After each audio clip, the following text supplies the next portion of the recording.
Hello student welcome to our YT Pathshala explore. तो पिले आम हूँ अष्टम श्रेणी थी साहित्य बही को पूर्व क्लास आम देखी भाग 1 आम पूर्व क्लास देखी। तो आज आम देखा भाग 2। ठीक अच्छे। तो आम पूर्व क्लास देखी कौन पढ़ते ना केत पर्यटन जाइए ना विद्या अटई महाधन बालके कर उपार्जन एति पर्यंत आम जाइए।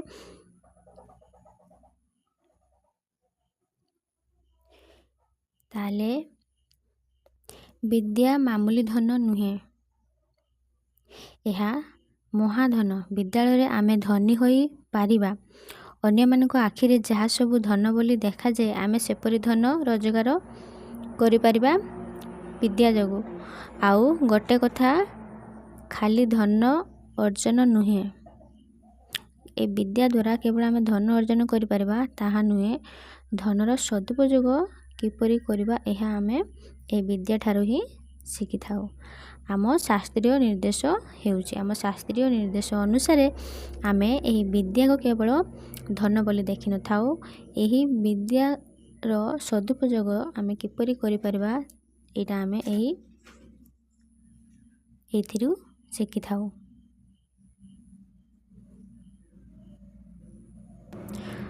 धन अर्जिले धर्म करी धर्मे प्राप्त नरहरि। वस्तुत रातिए जाए हाथी आनिथिबा धन गद पिठिरे चीनी बस्ता लदिबा परी लागे नुह।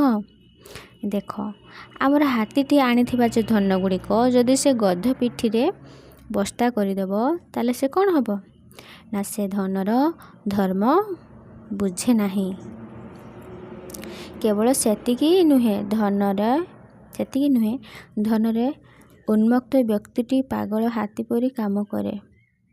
गाँ गंडारे चहल पकाई दिए, घर द्वार भांगी पकाए। धन अर्जनर बाट रही, अन्य बाटरे धन अर्जिबा सहज, तेणु अन्याय धन प्राप्तिर लोभ को बढ़ाई दिए। पुणी धन जदि परार्थ और परमार्थ न होई केवल स्वार्थ पाई लागे, यह सर्वनाशर कारण होई थाए। अते विद्या आमको 3टी शिक्षा दिए। कौन कौन ना एक रे देला धन अर्जिबार कौशल, आमे किपरि धन अर्जन करि परिबा सेटा कौशल आमे एई विद्या रो ही शिखि थाउ। 2 कौन देला ना उचित बाटरे झालबुआ धनर अर्जन। 3 नंबर देला उत्पात्र रे धनर सदुपयोग। सेथिपाई विद्या यथार्थरे महाधन।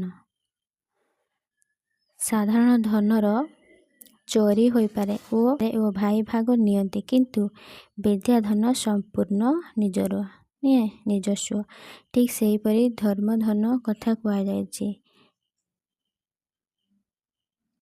विद्या यतन रे एहा अर्जन करा जाय पारिबो, विद्यार्जनर मध्य एहा लक्ष्य होई पारे।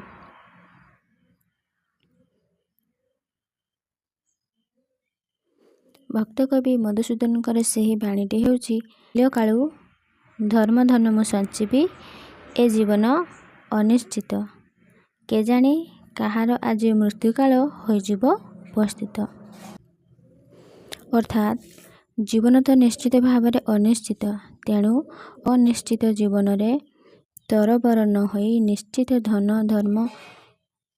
अर्जन करा जाय पारिबो। चला बाटरू कंटा उठाई दिया गले बाट अबाट हेब नाही। खेल सामान्य कथाटिए, किंतु एहार महत्व खूब बेसी। यह पिला काल पाई एक विराट धर्म धन।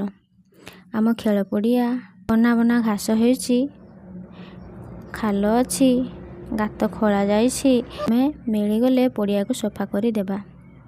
यह भल खेल पड़िया हेब।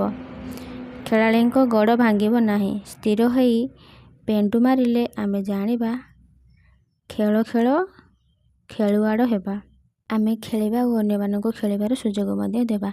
हारी गले भांगी पड़िबा नाही। ए सबु धर्म धन।